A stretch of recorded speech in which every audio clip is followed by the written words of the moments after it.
Bienvenue dans une nouvelle tutoriel Club Tissu. Mon nom est Nacha, je suis coordonnatrice marketing et aujourd'hui, je vais coudre avec vous le patron Nathalie de Jali, un patron qu'on affectionne tout particulièrement. Mais avant de poursuivre, je vous invite tout de suite à vous abonner à notre chaîne YouTube et pendant que vous allez visionner la vidéo, n'hésitez pas à laisser vos questions en commentaire, ça va nous faire plaisir d'y répondre. Avant de commencer le projet, je vais vous parler d'abord du patron Nathalie qu'on va coudre ensemble aujourd'hui. C'est un patron de la compagnie Jali qu'on affectionne beaucoup chez Club Tissu. On les aime, entre autres parce que c'est une compagnie québécoise, mais aussi parce qu'ils ont une très, très bonne réputation pour les instructions de couture pour le projet. C'est des patrons aussi qui incluent des tailles enfants à grande taille chez l'adulte. Ça, personnellement, moi qui ai des enfants, j'adore ça. Ça me permet de coudre des projets pour moi, pour mes filles. Puis quand je choisis un chandail, un projet ou un chandail unisexe, ça me permet d'en faire pour toute la famille. Ça devient très, très rentable. Je vais aussi souligner le fait que la qualité du papier dans le patron est vraiment belle. C'est des belles grandes feuilles solides, donc c'est facile à travailler. Aujourd'hui, je vais coudre le patron pour ma fille de 8 ans. J'ai choisi l'option du chandail court avec la poche kangourou et les cordons au cou. Vous pourriez aussi utiliser l'option de tunique qui est possible sans corde. Donc ça, c'est libre à vous. Vous avez aussi l'option manche courte au patron. Pour le tissu, le patron nécessite un tissu de 30 d'extensibilité en largeur. C'est ce que je vais utiliser pour son projet. Pour les poignets et la bande de taille, le patron offre l'option avec du tricot-côte ou avec le même tissu que le chandail. Donc ça, c'est quelque chose que j'apprécie toujours dans les patrons. Mais avant de poursuivre, je veux vous parler du tissu ouaté nordique. Donc, voici le ouaté nordique, le tissu d'ailleurs que j'ai utilisé pour mon propre Nathalie, que j'adore. C'est une composition de coton et de polyester qui est réversible. Donc, ce qui est vraiment intéressant, c'est qu'on a un côté aspect coton ouaté ou tricot. L'autre côté, c'est une allure qui fait penser, en fait, qui est plus pelucheux, qui va faire penser au Sherpa. Ce qui peut être très intéressant, c'est donc qu'on peut l'utiliser sur les deux côtés sur le même projet ou sur deux projets différents. D'ailleurs, c'est ce que j'ai fait sur mon Nathalie à moi. J'ai utilisé le côté tricot d'un côté, puis l'intérieur de ma capuche, j'ai utilisé le côté plus effet pelucheux. C'est un tissu anti-boulochage, certifié Écotex, avec une belle extensibilité d'approximativement 40 en largeur. Il est disponible en 17 couleurs. Ce qui est intéressant, c'est qu'on a deux gris qui vont avoir un côté gris et l'intérieur blanc, ce qui en fait un détail intéressant pour les projets. Mais nos autres couleurs sont de la même couleur sur l'endroit et sur l'endos, comme on peut voir sur mes tissus ici. Donc, on va avoir le rose tricot puis rose sur l'endos. Et c'est une belle exclusivité Club Tissu. Donc, je suis prête à commencer. J'ai déjà mes pièces coupées. Ce que vous allez voir, c'est que mes pièces sont en color block avec différentes couleurs. C'est vraiment important de savoir que le patron, d'emblée, c'est en une pièce. C'est conçu pour principalement être fait dans un seul tissu. Moi, j'ai décidé de le personnaliser en faisant du color block. Si vous voulez faire comme moi, je vous ai préparé une vidéo sur le color block, donc vous pourrez la visionner pour apprendre la technique. Aussi, avant de commencer, c'est important de savoir que le patron inclut des marges de couture de 1/4 de pouce. Et moi, je vais coudre aujourd'hui le projet avec une surjeteuse et une machine à coudre, mais c'est un projet qui peut se faire uniquement à la machine à coudre. Il suffit d'utiliser un point zigzag étroit et court ou un point stretch si votre machine à coudre a cette option. Donc, j'ai préparé mes deux pièces. J'ai le devant de mon projet, j'ai l'envers de mon projet. Première étape, ça va être de venir coudre les deux épaules ensemble. Donc, on va venir placer nos pièces endroit contre endroit et venir coudre les deux épaules avec une marge de couture de 1/4 de pouce. Moi, je vais passer à la surjeteuse pour les faire. Comme le tissu a une certaine épaisseur, j'avoue que je suis bien heureuse que le projet nécessite une marge de couture de 1/4 de pouce. Pour ma surjeteuse, ça facilite la tâche.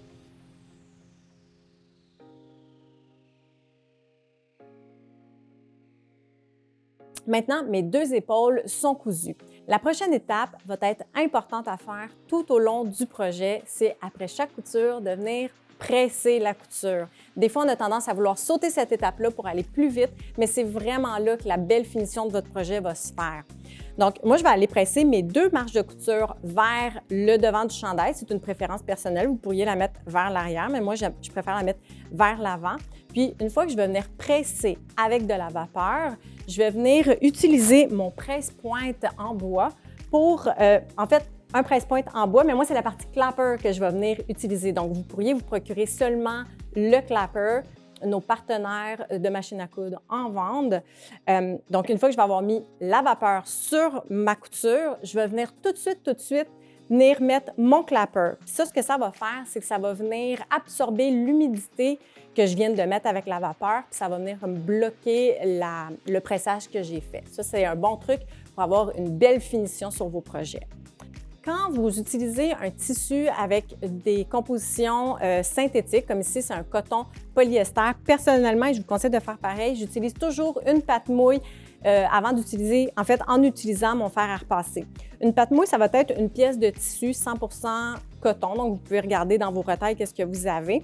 Puis je vais venir mettre ça entre le fer et le tissu. Ça, c'est pour éviter les mauvaises surprises, que votre fer fasse fondre le tissu. Des fois, notre fer est un petit peu trop chaud, on peut avoir une mauvaise surprise.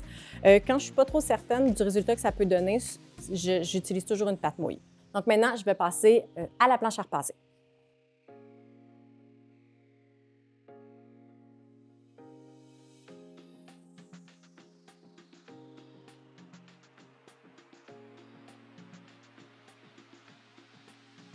Vous allez voir aussi, je suis une grande adepte de surpiqûre. Je trouve que ça fait un beau détail intéressant à mes projets. Puis aussi, ça donne un look plus professionnel, ce que j'aime beaucoup. Donc, à ma manche, je vais venir faire une surpiqûre, en fait, pas à la manche, mais à l'épaule, devrais-je dire. Je vais venir faire une petite surpiqûre ici. Ça va aussi solidifier ma couture et je vais la faire à la machine à coudre avec un point long.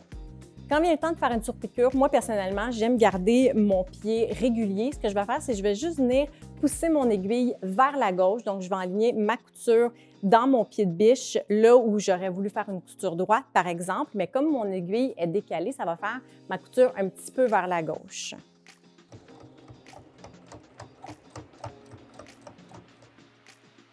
On peut voir ici la belle finition de surpiqûre que ça fait, un beau détail intéressant au projet. Donc, je vais maintenant coudre la poche kangourou sur mon projet. Dans les instructions, officiellement, on vous invite à coudre avant de coudre les épaules. Moi, j'ai décidé de le faire après. L'ordre n'a pas vraiment d'importance. On va venir, dans un premier temps, rabattre les 2 côtés qui vont former la finition du côté de la poche. Donc, on va venir presser. C'est super facile parce que vous avez juste enligné là, la pièce de tissu en la pliant. On va venir presser ça toujours avec la pâte mouille et le clapper. Puis, une fois que ça va être pressé, on va venir faire une petite couture de finition.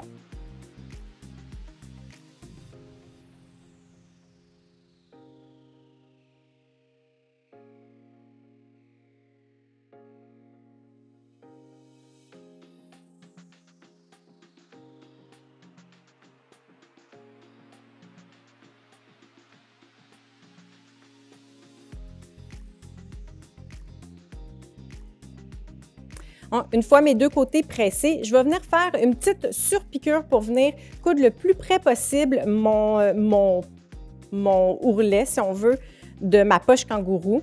On peut venir le presser d'un bord ou l'autre à distance égale. Moi, personnellement, j'aime beaucoup aller sur l'envers, mais ça, c'est une question personnelle. Ça me permet vraiment d'être proche, puis pour être sûr de prendre le tissu à la fois sur l'endos que sur l'endroit. Donc, je vais passer à la machine à coudre. Encore là, quand je veux venir coudre un ourlet le plus près du bord, personnellement, je vais venir aligner mon tissu et décaler mon aiguille vers la gauche, comme j'ai fait pour la surpiqûre plus tôt.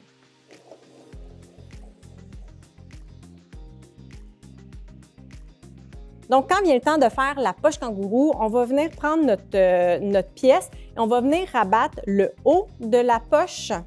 On va venir rabattre le haut de la poche et les 2 côtés. On va venir les presser à peu près 1/4 de pouce. Là, c'est sûr que moi, j'ai un ouaté épais. Un quart, ça va être difficile à aller chercher, je vais les plier un petit peu plus, mais ça ne changera rien au patron. Je suis un petit peu cow-boy, je vais y aller à l'œil. D'après moi, ça va faire un 3/8, un demi-pouce que je vais aller presser. Après, je vais remesurer pour m'assurer que mon pli est bien fait. Mais normalement, c'est 1/4 de pouce qu'on va venir faire en haut et sur les deux côtés. Donc, j'ai pressé le haut de ma poche, les deux côtés de mes poches, donc à approximativement 1/4 normalement. Dans mon cas, c'est à peu près un 3/8. J'ai mis des petites pinces, c'est juste parce que mon tissu est plutôt épais, c'est pour aider à garder mon pressage pendant que je le manipule pour aller le mettre sur le devant de mon chandail. Donc, je suis rendue à mettre la poche sur le devant de mon chandail. Ce que je vais venir faire, c'est venir identifier le centre de ma poche et le centre de mon chandail. C'est très simple, on a juste à plier notre pièce en deux, puis venir mettre une épingle pour identifier le centre. Comme ça ici. Je pourrais même... en fait, je vais venir le faire aussi sur le devant de mon chandail. Donc, même chose. Je vais venir plier ma pièce en deux. Comme ça ici. Je vais venir identifier avec une épingle. Et puis là, je vais venir épingler ma poche sur mon chandail. Là, ici, moi, quand j'ai préparé mon color block, j'avais vraiment pris soin. Mais en fait, mon intention, c'était vraiment de mettre la poche kangourou alignée avec mon verre. Mais on se rappelle qu'ici, c'est un color block que j'ai créé. Sur votre projet, il n'y aura pas ça si vous y allez avec une pièce de couleur. Vous ne pourrez pas vous guider là, sur l'horizontale, mais c'est pas, ça reste quelque chose de très simple à faire. Donc, une fois que j'ai bien aligné ma poche, je vais venir l'épingler pour la fixer. Je vais venir coudre à approximativement 1/8 du bord en haut, sur les côtés et dans le bas aussi, à peu près 1/8 pour être sûr que la poche ne bougera pas quand viendra le temps de passer à la pose de la bande de taille.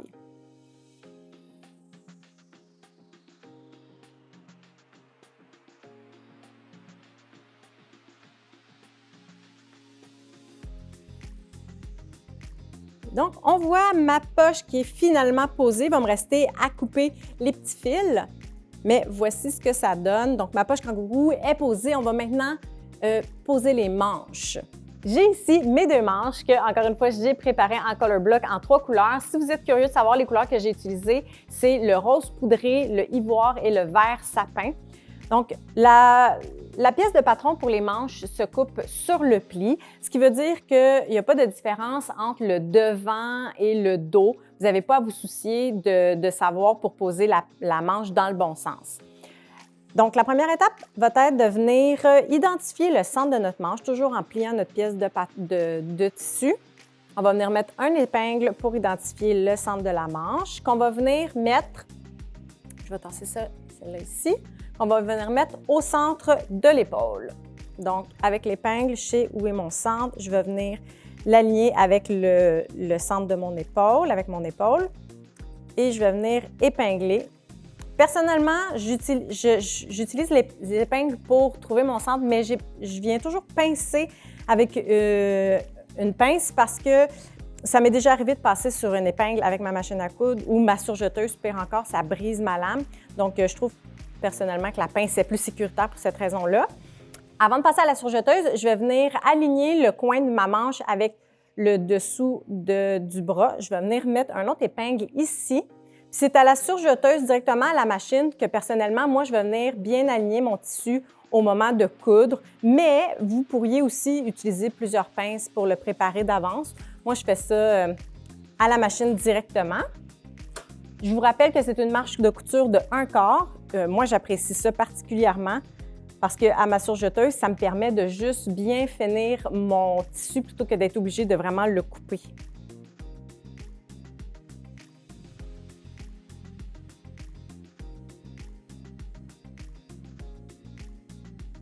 Une fois que ma manche est posée, un autre petit truc que moi, j'utilise toujours quand je fais des chandails, c'est mon bourrelet de pressage ou un jambon, qu'on peut appeler aussi, que vous pouvez vous procurer chez nos partenaires. Ça va servir à venir faire du pressage sur nos coutures arrondies comme la manche. Parce que si vous vous souvenez de mon truc que je vous ai donné plus tôt, après chaque couture vient un petit coup de pressage. Donc, je viens placer mon bourrelet de pressage, puis je vais venir presser toutes mes coutures en suivant bien la courbe plutôt que d'être obligée de faire ça à plat, c'est plus difficile puis ça ne donne pas le même rendu. Donc, je vais venir passer avec mon fer à repasser partout, avec la vapeur. Encore là, je préfère utiliser ma pâte mouille parce que si jamais votre tissu a du polyester ou une matière synthétique, avec le fer à repasser, ça peut non seulement endommager votre fer, mais ça peut laisser un fini lustré sur votre tissu. On ne veut pas ça. Donc, je vais aller passer la marge de couture vers la manche.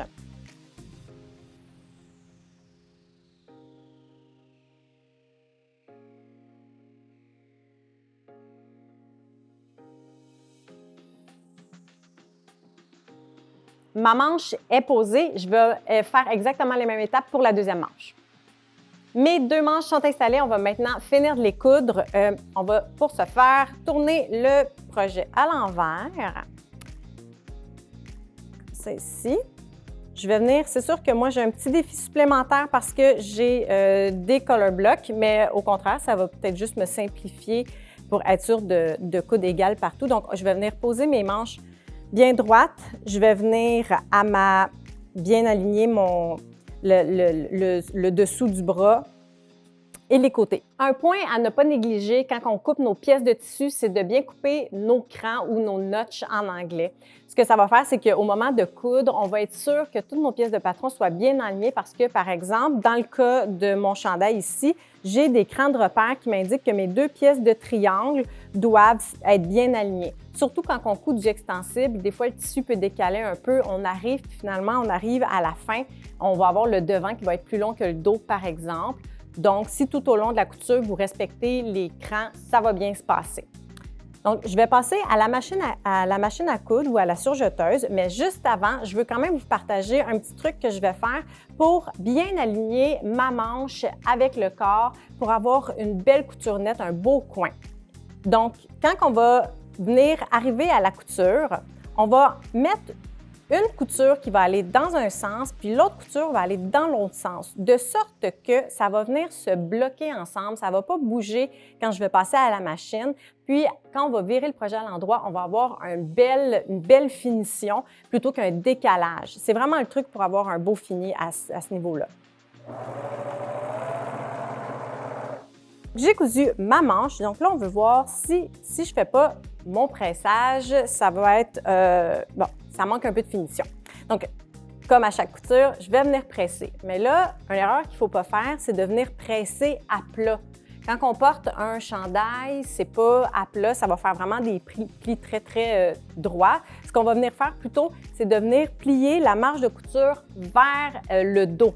Donc, je vais le mettre vraiment à plat comme ça, puis je vais venir presser ma marge de couture vers le dos.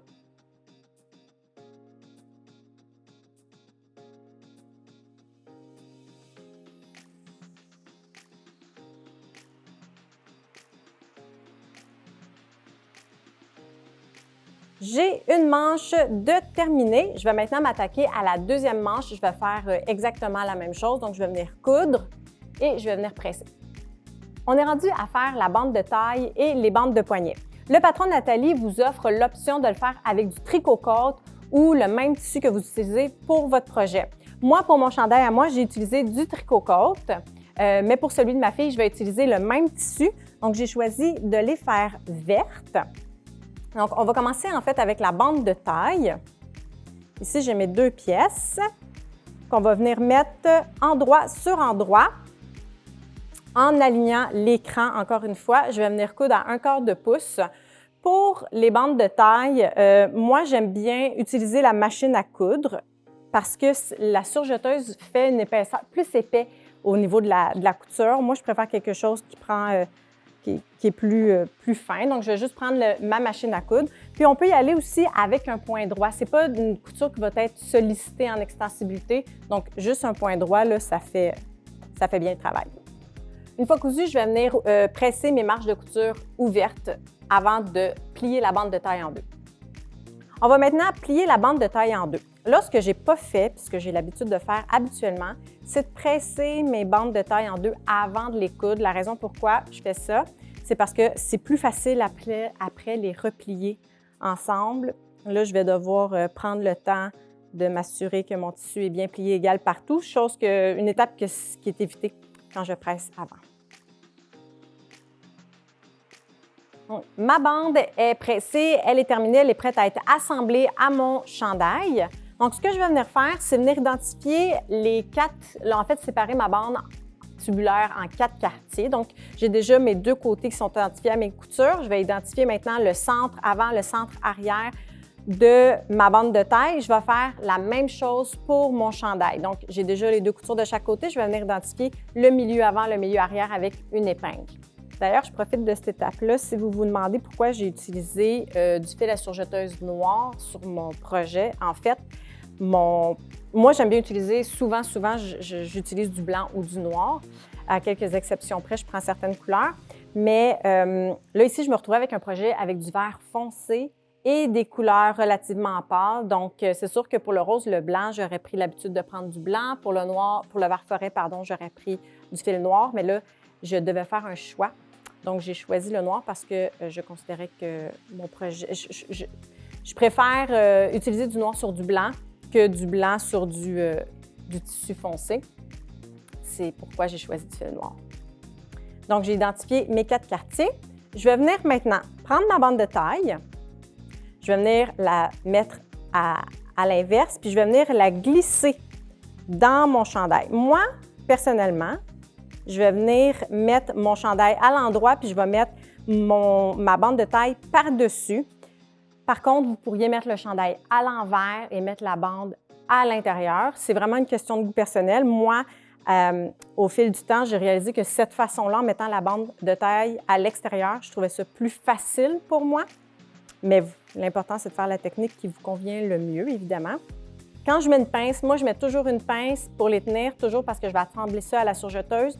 Mais ce qui est vraiment important, c'est de ne pas oublier de retirer les épingles quand on vient mettre une pince, parce que quand on entend l'aiguille passer sous la lame de couteau de la surjeteuse, ça fait mal au cœur.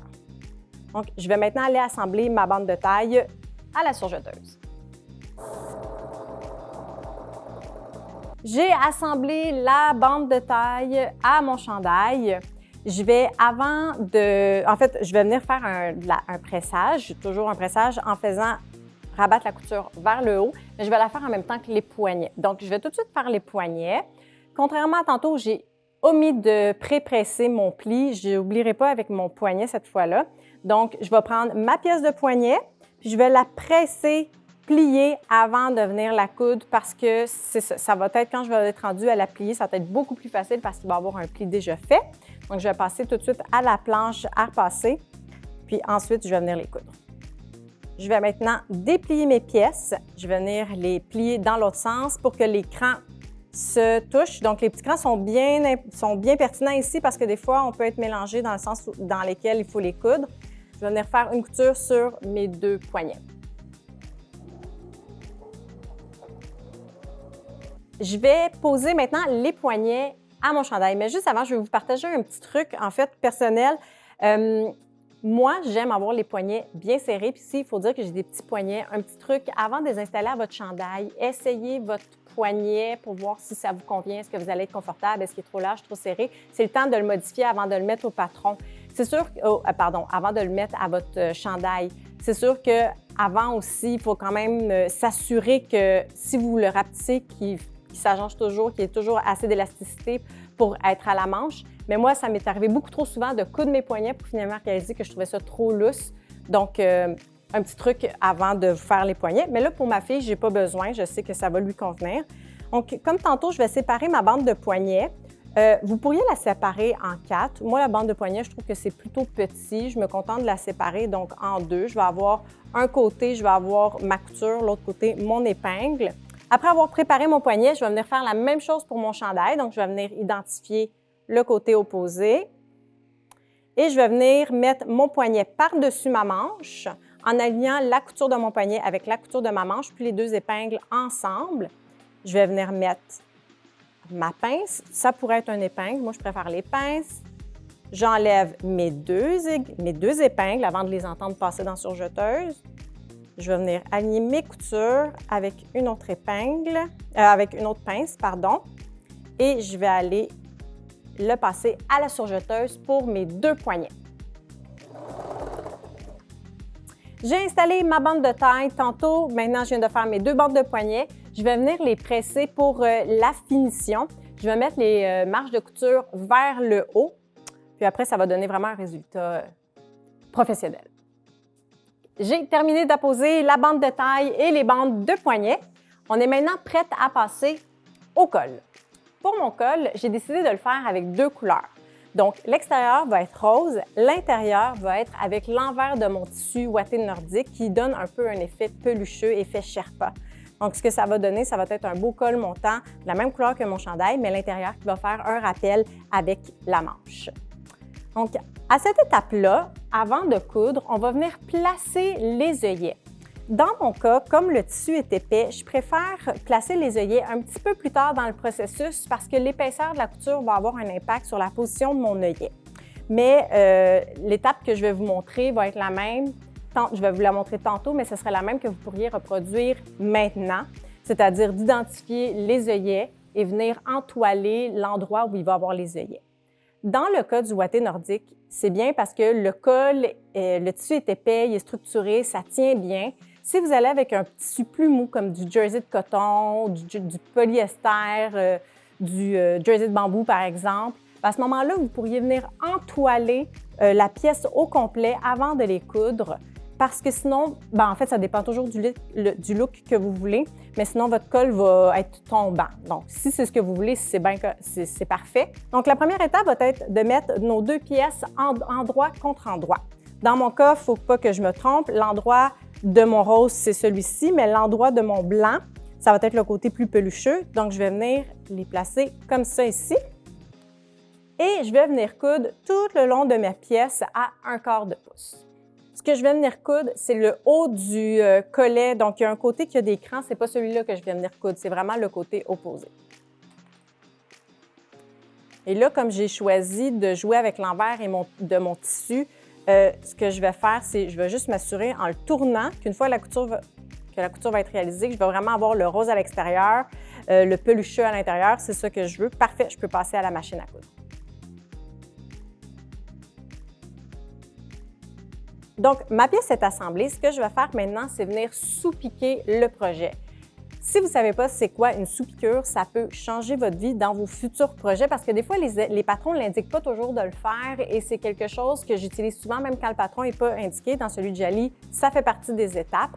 En fait, ça va consister à venir piquer la marge de couture vers l'intérieur du projet. Donc, dans mon cas, ça va être une piqûre que je vais venir faire en rabattant la marge de couture vers le blanc que je vais venir presser et je vais venir la coudre très près de la couture initiale, mais en collant la marge de couture sur l'intérieur du projet.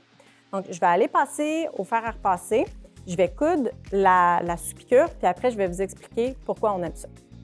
Ce que ça va faire, c'est que maintenant, quand je vais devoir plier ma pièce, ça va venir instinctivement placer mon pli à la bonne place, dans le sens que souvent, quand on arrive avec des pièces comme ça, on essaie de plier l'intérieur et l'extérieur le plus centré possible avant de venir presser. Des fois, c'est pas tout à fait égal, on voit l'intérieur. À l'extérieur de notre projet, c'est pas l'effet qu'on souhaite. Là, en venant le plier, en ayant sous-piqué, la pièce, l'intérieur vient naturellement se placer pour avoir une belle finition, autant à l'intérieur qu'à l'extérieur du projet. J'ai pressé, puis là, on voit très bien la finition que ça fait. On voit juste assez de tissu extérieur qui va vers l'intérieur. Ça fait de cette façon-là. Et quand on tourne la pièce, on voit que le tissu extérieur. Donc, ça facilite vraiment la tâche pour avoir un beau collet. On va maintenant appliquer les œillets. Avant de le faire, comme je vous ai dit plus tôt, selon les indications du patron, on l'aurait fait un petit peu plus tôt. Mais moi, avec le tissu ouaté nordique, j'aime mieux le faire à cette étape-là parce qu'avec l'épaisseur du tissu et la couture que je viens de réaliser, ça joue un petit peu sur les pièces de patron. Donc, je voulais être sûre de poser l'œillet à la bonne place. C'est pour ça que je le fais à ce moment-ci, après ma couture. Donc, la prochaine étape va être de venir mesurer 1,5 pouces et faire une ligne de marquage pour voir à quel endroit va être située notre surpiqûre sur le collet. Donc, à 1,5 pouces, on vient marquer. On peut venir le marquer au crayon Moi, ce que j'aime utiliser, c'est me l'identifier sur ma machine à coudre plutôt que de le marquer au crayon. J'aime mieux me faire une marque sur ma machine à coudre et m'y fier pour faire ma couture. Par contre, pour les besoins de mes œillets, je vais quand même venir identifier où se trouve mon 1 pouce et demi pour bien placer mes œillets. Moi, pour éviter, comme je n'ai pas l'intention de marquer tout mon patron, je vais le faire à la machine à coudre. Je vais utiliser simplement une règle avec un épingle pour identifier approximativement où est mon 1 pouce et demi. L'idée étant de placer mon œillet. Donc, en mettant un épingle, je peux facilement centrer mon œillet dans mon projet. Maintenant, je vais vous montrer comment on pose l'œillet. Donc, j'ai identifié à l'aide du patron les 2 emplacements où vont être mes œillets et j'ai retiré les petites épingles qui me permettaient de voir où j'allais faire ma future couture qui est à 1 pouce et demi du bord. C'est une couture de finition. Donc, et j'ai centré le trou, en fait, entre le bord du projet et la couture de finition. Maintenant, on va poser l'entoilage avant d'installer les œillets. Donc, on peut utiliser simplement des petites retailles qu'on a à la maison d'un précédent projet, sinon aller se procurer de l'entoilage. Et je vais venir le poser sur l'endos du tissu principal. Puis là, c'est la partie qu'il ne faut pas se tromper, c'est que les œillets vont aller sur l'extérieur du projet et non à l'intérieur. Donc, moi, l'intérieur, c'est mon pelucheux ivoire. Mon extérieur, c'est le rose. Donc, je vais venir entoiler la partie rose de mon projet. J'ai entoilé mes 2 trous pour les œillets. Maintenant, on va être rendu à poser les œillets. Moi, personnellement, j'utilise une pince prime qui est conçue spécialement pour ça. Mais si vous n'avez pas cet outil-là, vous pouvez simplement vous acheter des œillets et vous allez avoir les instructions pour les poser avec un marteau. Donc, la pince n'est pas nécessaire, mais c'est vraiment un outil agréable. Ça facilite le travail, ça fait un travail plus de précision et ça fait beaucoup moins de bruit aussi. Bref, ça rend l'expérience beaucoup plus agréable quand vient le temps de poser un œillet.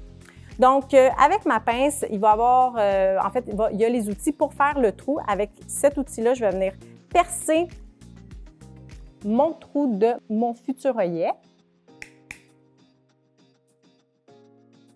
Je vais venir glisser l'œillet dans mon trou. Si le trou est un peu serré, n'hésitez pas à prendre un petit couteau et faire une petite entaille dans votre tissu juste pour permettre à l'œillet de passer à travers le trou.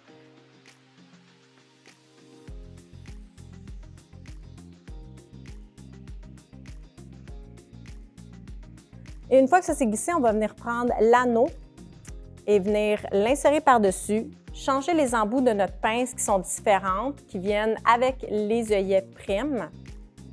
On va venir le glisser comme ça.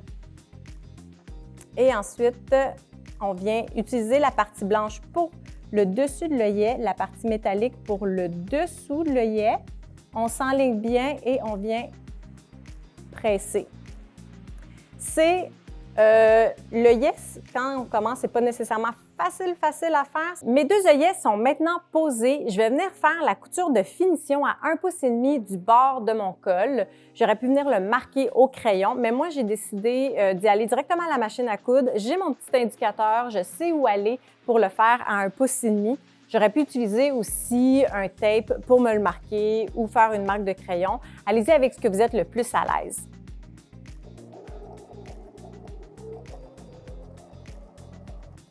J'ai réalisé ma surpiqûre. Maintenant, je vais venir faire une couture de construction tout le bas de mon col. L'idée étant que comme j'ai 2 épaisseurs, quand je vais venir joindre mon col à mon chandail, je veux que le tissu soit bien aligné. Donc, je vais venir passer à la machine, faire mon coin de construction, puis après, on va venir l'assembler à notre chandail. Ensuite, une fois que notre bande de col est terminée, on va venir la rouler une sur l'autre, la plier une sur l'autre. Vous allez avoir un cran dans le milieu. L'important, c'est de les aligner. Ensuite, les crans, une fois alignés, je viens, moi, les pincer ou vous pourriez les épingler. On va venir bien aligner aussi le col pour qu'il soit bien droit et on va venir faire encore là une petite couture de construction pour bien tenir le col avant de l'assembler au chandail. On arrive à la fin, il ne reste pas beaucoup de travail. Mon col est terminé. Il va être prêt maintenant à être assemblé sur mon chandail.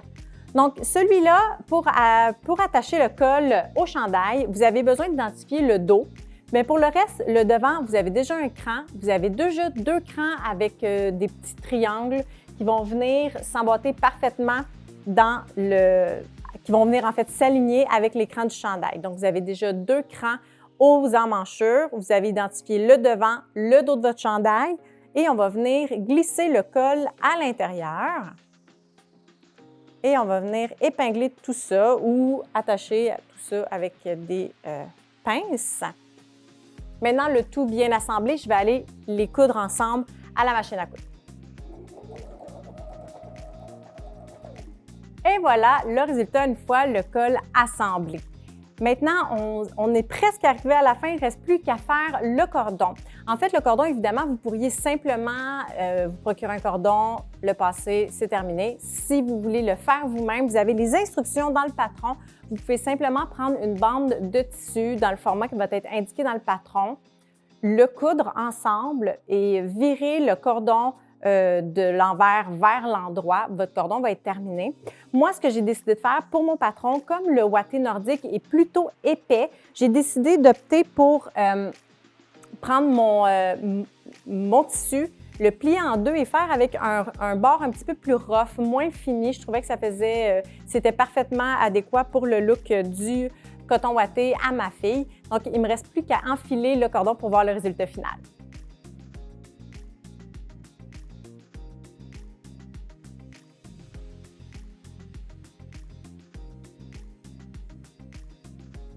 Et voilà, j'ai terminé mon Nathalie de Jalie. J'espère que vous aurez autant de plaisir que moi à le coudre. Je vous invite à laisser vos questions et vos commentaires sous la vidéo. Et n'oubliez pas, si vous êtes intéressé à savoir comment ajouter un concept color block à votre patron, j'ai une autre vidéo qui vous explique tous les détails. Au plaisir de vous voir dans un prochain tutoriel.